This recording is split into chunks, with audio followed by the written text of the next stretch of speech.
ご視聴くださりありがとうございます。キーストアです。本日はこちら、新しい iPad mini です。iPad mini 6からこちらの新型に変えて1ヶ月ちょっと経過をしましたので、毎日使用しての今現在の率直な感想をお伝えできればなというふうに思います。一部私の iPad mini の使用用途が変わっていることもあり、皆さんにとっては参考にならない部分もあるかと思いますが、その辺はご了承いただければ幸いです。まず前提として私は iPad mini が大好きで、毎日肌身離さず持ち歩いていて愛用しているという要望線を張らさせてください。そのようなバイアスがかかっている中、最初に結論からお伝えをすると、改めて iPad mini は素晴らしいなというふうに再認識しつつも、全部が全部何もかもがいいわけではなくて、前モデルのミニ6でも十分急いで買い替える必要はないというのが正直な感想です。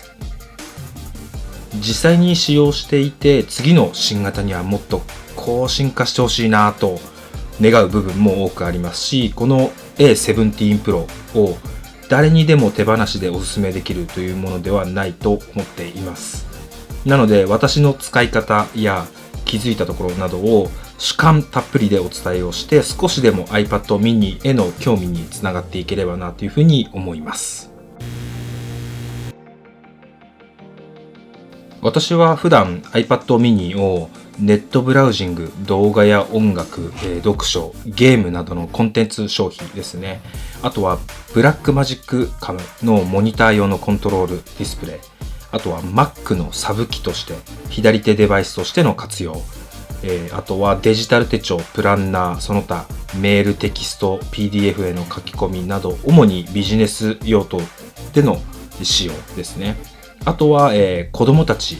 のスポーツ競技レベルの向上ツールとしての使用をしています。そして、以前も動画にしましたけれども iPad mini を車載をして iPad mini CarPlay として、愛用をしています。そんな様々なシーンで活用できる iPad mini ですが、やっぱりその最大の価値は絶妙なこのサイズ感であるということじゃないかなというふうに思います。大きすぎず小さすぎず、主役になることも脇役でサポートに徹することもできる、本当にまさにちょうどいいデバイスかなというふうに思います。そのサイズからとても機動力が高く、日常的なデスク環境での使用から屋外に持ち出しての使用まで、そこまで重量やサイズ感っていうのを気にすることなく、とても軽快に作業することができます。コンテンツ消費の面では iPad mini は iPhone に比べて表示領域が広く、Pro Max サイズと比較しても表示できる情報量が多いので、かつ手に持った際の収まりが非常にいいサイズなので快適です。サファリでのブラウジングでは Pro Max のサイズの iPhone とではこのぐらいの違いがあります。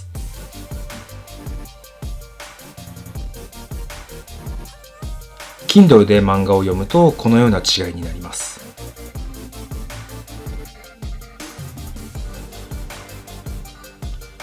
YouTube 視聴ではこれぐらい変わります。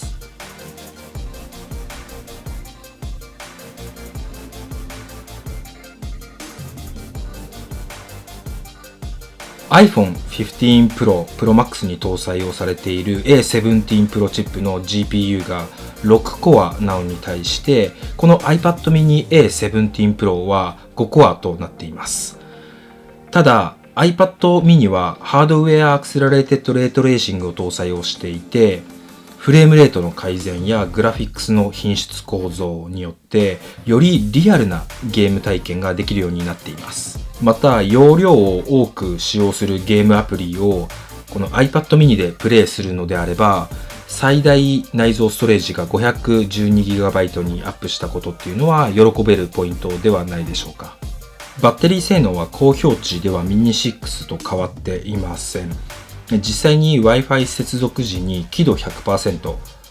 音量 20% ほどで YouTube を2時間連続で再生をさせた場合に 100% から 75% に減少。またローカルネットワーク接続時では 100% から 70% に減少という結果になりました。個人的には毎日強度高く使用するこの iPad mini で過充電を防ぐための充電コントロール機能が搭載されたことは地味ですが嬉しいアップデートです。iPhone のブラックマジックカムでの撮影時において撮影確認モニターとして使用するのにちょうどいいサイズです。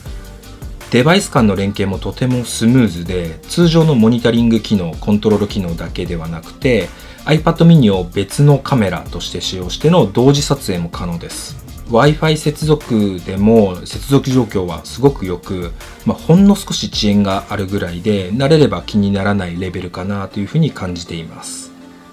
またログ撮影時にはクリップに実際にラットを当てた色味を表示しながら撮影することもできるので安心感がありますし、ズーム、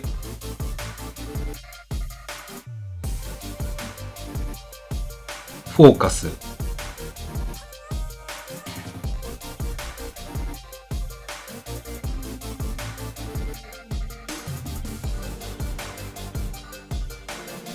レンズ選択などをコントローラー側の iPad mini から変更できるのはとても便利です。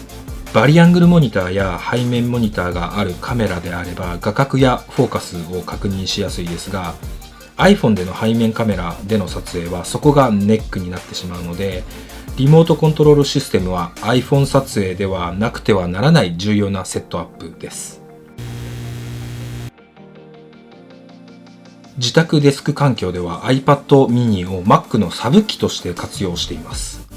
具体的な活用方法としては、ストリームデックモバイルを使用して iPad mini を左手デバイスとして使用しています。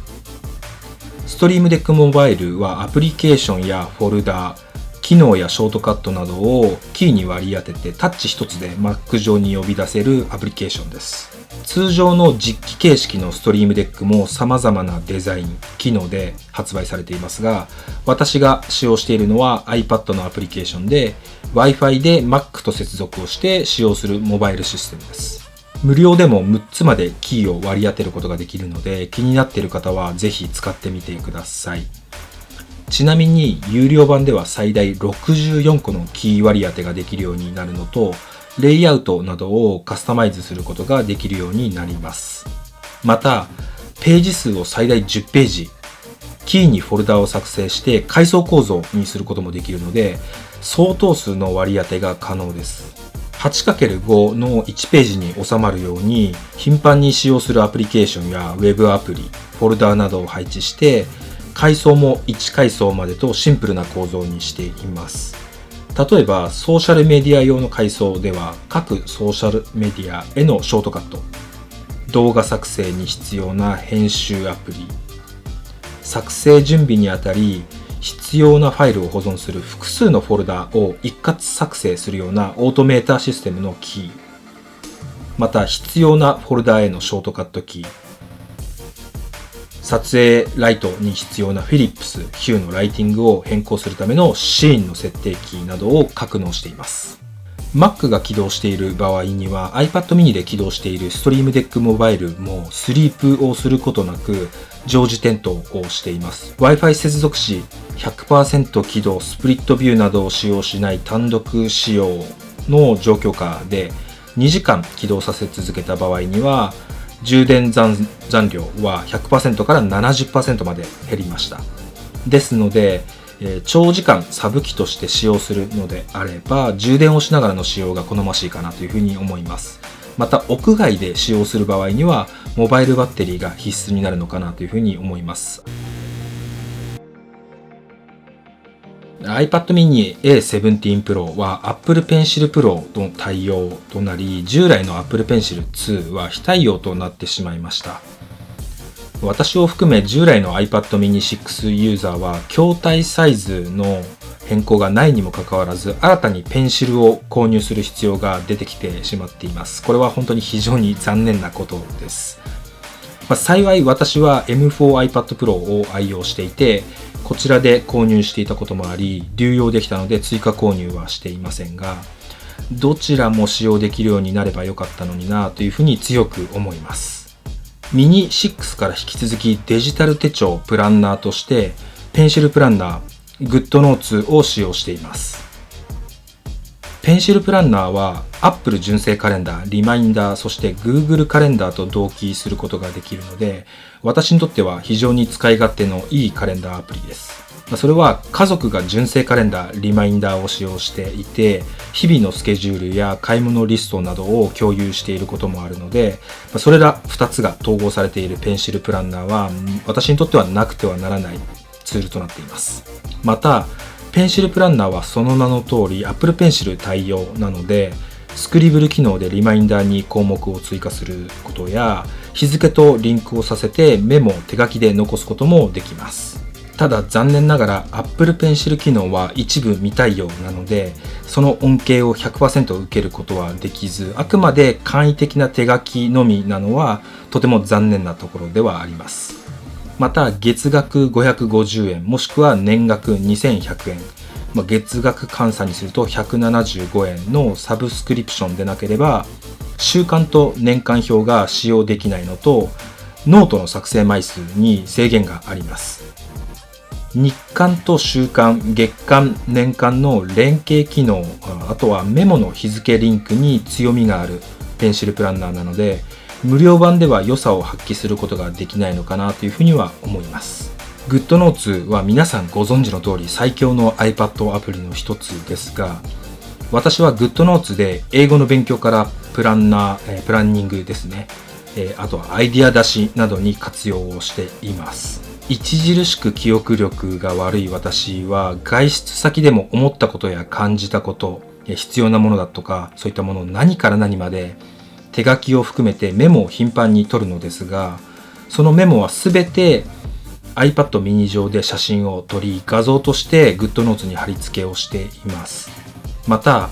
書類やレシートといったペーパー類ですね。こちらも写真を撮影して貼り付けをしています。GoodNotes は Apple Pencil Pro 対応なので、様々な機能の恩恵を受けることができ、がっつり手書きをしたい場合にはもうこの GoodNotes 一択です。Windows や Android など他のプラットフォームと連携をしたいのであればサブスクが必要で、 Apple のデバイスのみであれば買い切りでの使用が可能です。私は4人の男の子の父親でもあり、特に長男と次男は毎日日々一生懸命サッカーの練習をしています。そんな中で子供たちのサッカーのスキルアップにこの iPad mini を活用することができていて、例えば練習や試合を撮影をして映像から良かった点、改善点の振り返りに使うことで、子供たちがよりクリアな記憶と記録になること、またあとは戦術ボードアプリを使用して俯瞰した配置やチームとしての動き方を伝えることによってより解像度が高く子どもたち自身で言語化をすることができる、特に本当に高いサッカー理解度につながっていくと感じています。これらの用途ではほぼ日中の屋外で使用することになるので、この iPad mini ピーク時の輝度は500ニトですね、反射防止コーティングとミニ6から変更がないっていうことに関しては若干の不満点になっています。またハード面でのカメラの性能に変わりがなかった点も残念なポイントです。iPhone までとは言わなくても、私は頻繁に iPad mini で子供たちのサッカーを撮影する、父親としては iPad mini のカメラ性能を少しでも上げてほしいなと願っています。今は子供たちは小学校低学年ですが、数年後には実際にプロフェッショナルなサッカーの現場でも使われている EPTS